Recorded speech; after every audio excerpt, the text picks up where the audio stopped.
I'm Marshall, and I'm the old bloke in the shed. One of many, I would think. I've got a video coming up after this for you, and I hope you enjoy it.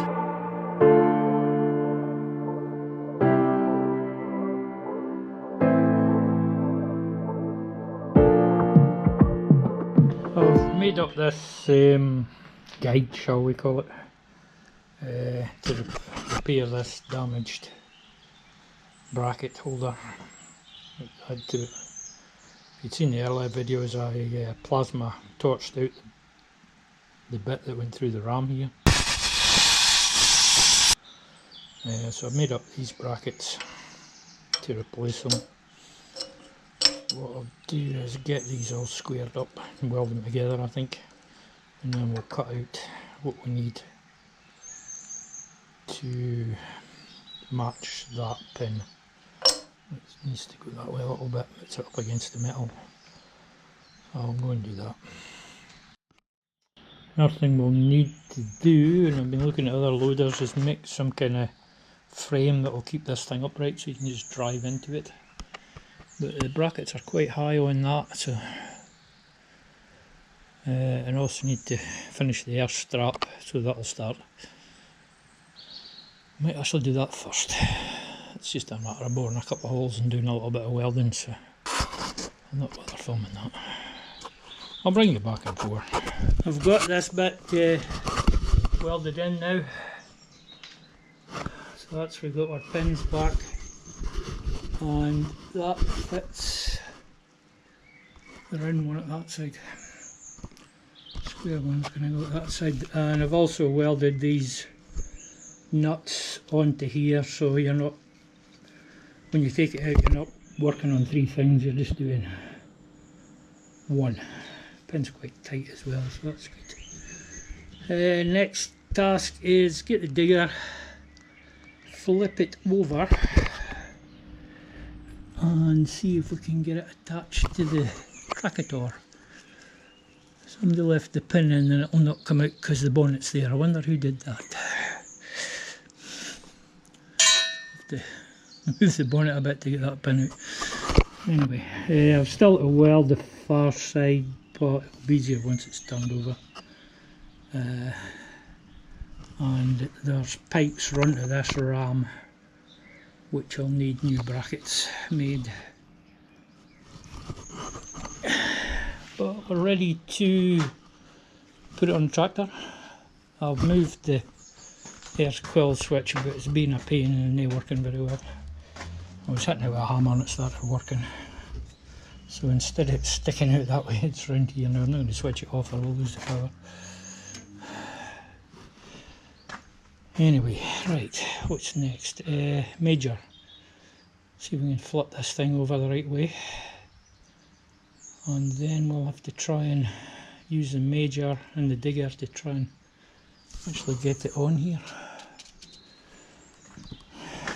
I was going to paint it and everything first, but I think I've been looking at other loaders, and they've got these frames that let you bring the frame down and it just keeps it at the right height, and I think we'll have to make one for this. Well, that's the plan anyway. Also, we need to make something for this end. What I'm planning on doing is maybe the press over there, chop 33 inches off both sides and make the press smaller. Still be a press. It's hardly used, that thing. I don't think I'll miss it. Of course I'll miss it if I need it, but I mean, I can't even remember the last time I used it. Probably bending something for this, maybe bending those wings or something. So that, I've been looking online, but there's nothing under £200 that would do, and then you've still got to alter it. And to buy new steel now is expensive, but if I had two sides off that lorry frame, that would door's loose again. That would give us a front which we could put the forklift plate onto, if I can get the bolts out, the next task, and the forks, and then they could have movable forks. That's the plan anyway. It might change. Right, first job's getting this flipped over the way and onto the tractor.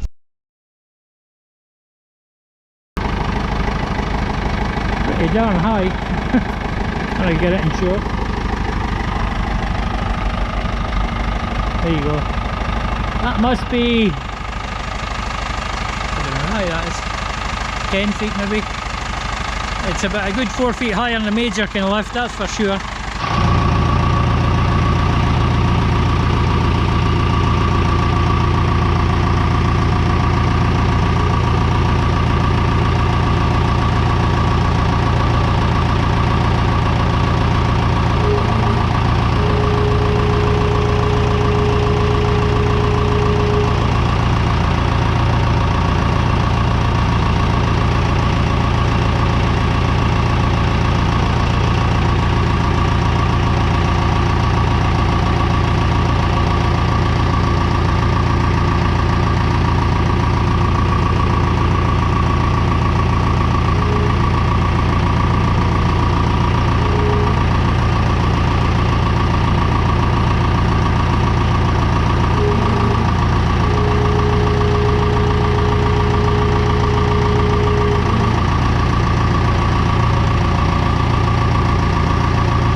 Well, I've managed to sort the leak I had there by reusing the reusable fitting. They're not very easy to get on.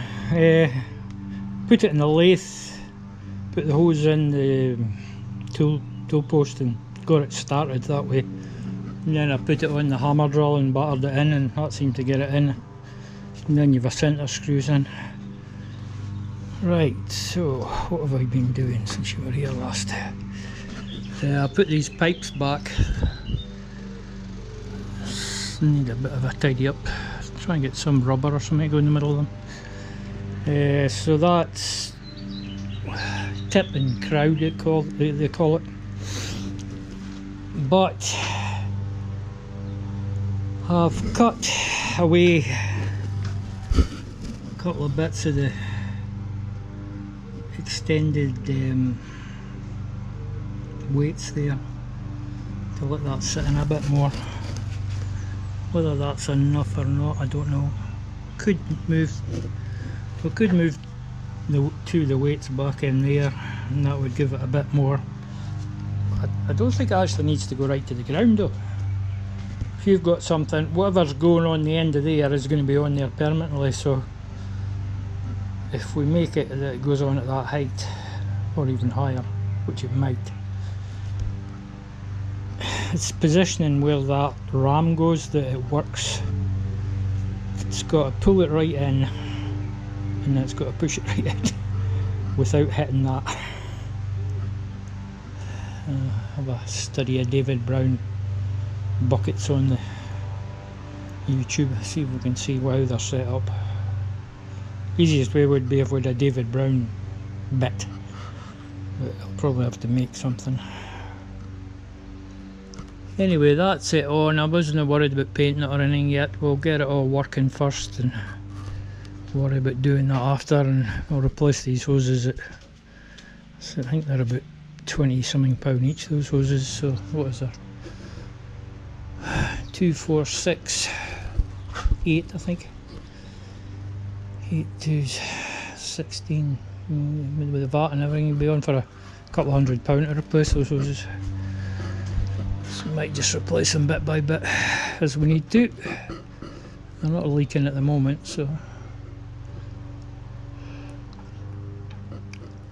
So if you think you can just buy a loader and bolt it onto a David Brown, well, you might. It's not that easy. Not when you've mucked about with the hydraulics and that. So this is the 3-port valve that would normally sit down in there, and that's you it comes from the valve chest in the back here, and then you have your 2 outs. There's one at the back goes to the lift arms, and then you've got your tipping pipe and your loader. So normally you'd use this if the valve chest worked. Comes in here from the valve chest and goes out there to the lift arms. But because I did away with it, that complicated things. So what I've done at the moment is the flow goes into the spool valve I've got here that replaces this, and then the return goes to the spool valve for the loader, and then the return from that goes back to the return on the camel's hump there, and that way there's fluid going into the pipes that needs to go to the brake. The clutch, there's a clutch brake thing in here somewhere, and there's various lubrication pipes, and by putting it in the return there, it'll be going into the valve chest backwards as well. It's taking it to the bits it needs to go to. So when I tried it, it would go up, but it won't go down, but it might go down with weight on it. You can get it down by just switching off the clutch and it will go down. So the other thing, it's hardly ever used, so that might not be a problem. I haven't tried the tipping pipes yet though. They just used on the forelift, so they should be okay.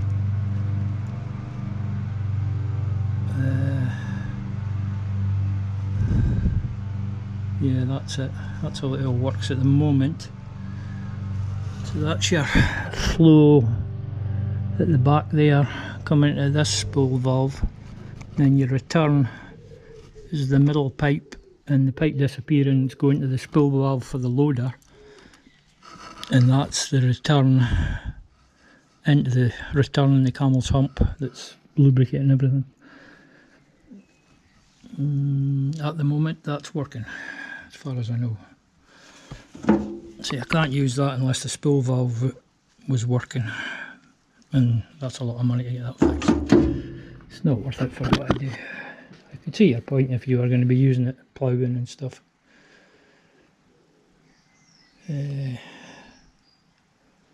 So that'll leak here as well. This flipping thing's leaking. Not sure if it's a thread on the injector or the thread on this. It leaked there on the other one as well. I'll have to do something with that at some point. Save wasting diesel. Right, so what we've got to work out now is what's going on the front here and how it's going to work in with the hydraulics ram in the middle there. We know the maximum and the minimum, so that'll help us. If I do put this up and leave it up, I stick an acro jack under it so it can't come down, because it will come down on its own. Pretty powerful rams. It goes to a fair height as well, a lot more than what the Major did.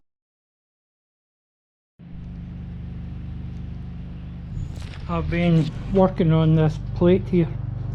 It is for going on to the loader on the David Brown, so I can put the forks on the front. So that's taken me about 3 days to make that plate, because it's made out on what was the engine rotating thing. I should be able to put a picture up and let you see it. Also made 2 of them, and then you can buy them for £6, I discovered, but the shop only had 1. Therefore going in there. So the trick now is getting the adapter brackets from here onto there in the right place with the right geometry, basically. So what I'm going to do is I'm just going to tack weld them on, and then we can take them off if I need to and move them. I'm just working off a picture that I've got, I'll put up, of another bucket. So it's got a long bit at the bottom there, which that 2 green brackets are for, and the 4 brackets for the main arms are there, and the other pins there, 35mm. Category 3 is actually 36mm, so it's just slightly too big. As you can see, it's made up of a patchwork quality bits of steel, but it's quite heavy. So I'm away to bring the David Brown forward, and we'll see where we're going to put stuff.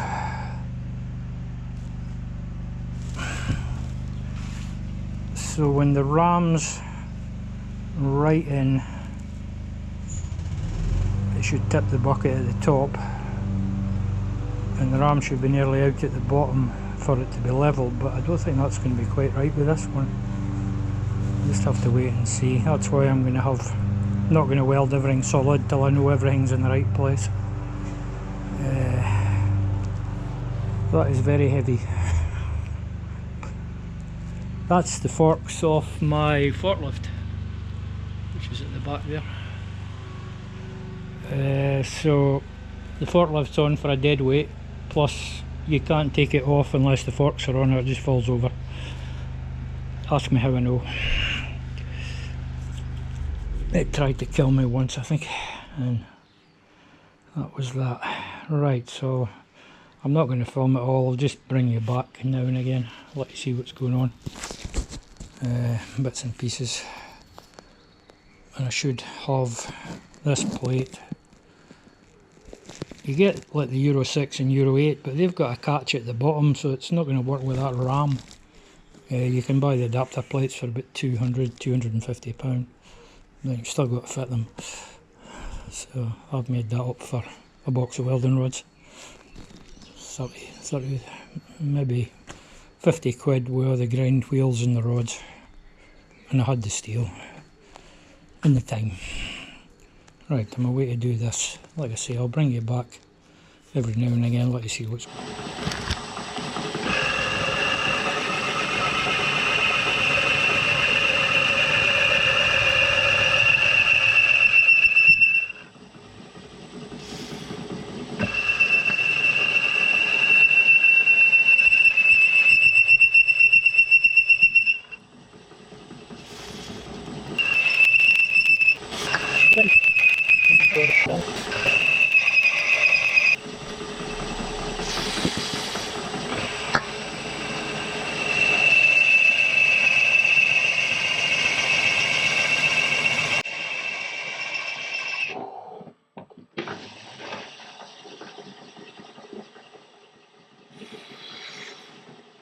But I know it makes a big difference.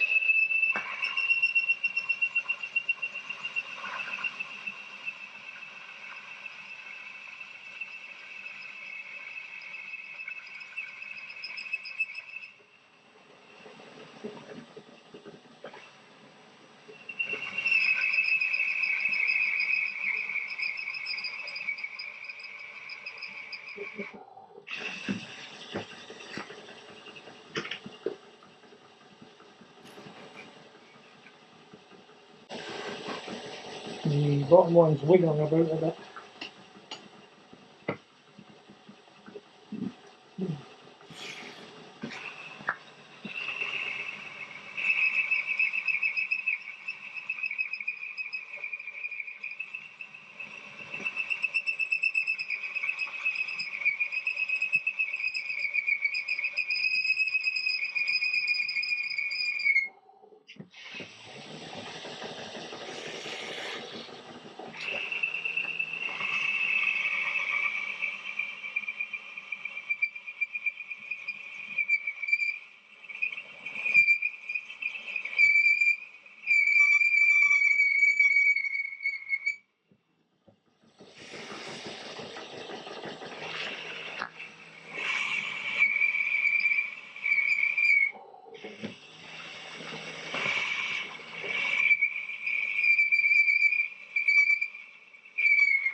Not liking that last bit.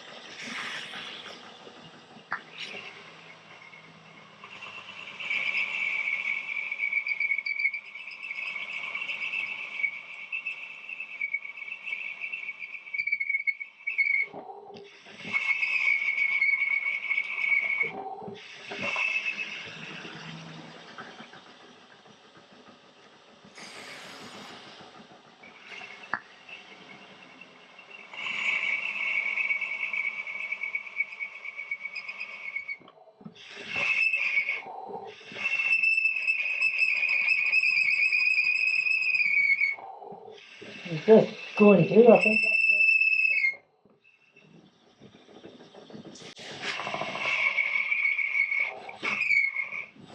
Yeah.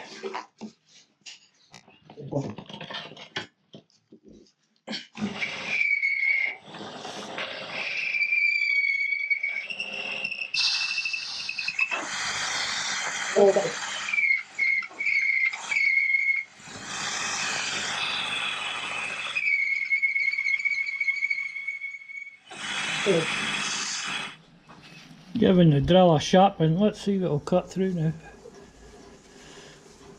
Ay, ay, ay, ay, ay.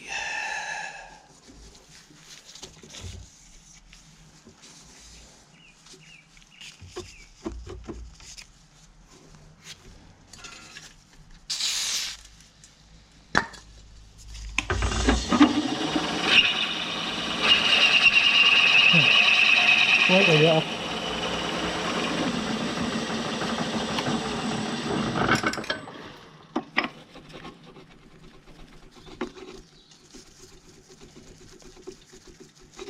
Just a wee bit too small.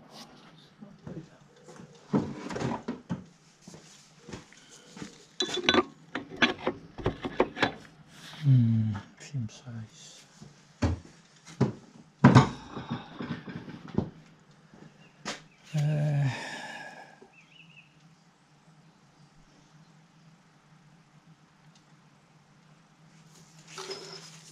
That drill's a wee bit smaller in the hole. Because the next one's miles bigger.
Well, I need about a millimetre.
Didn't like that much.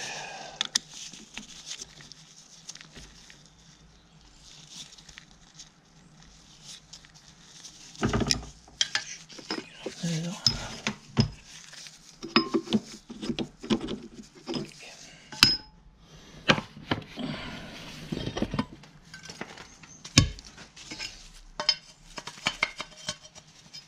Yep. Two more to do.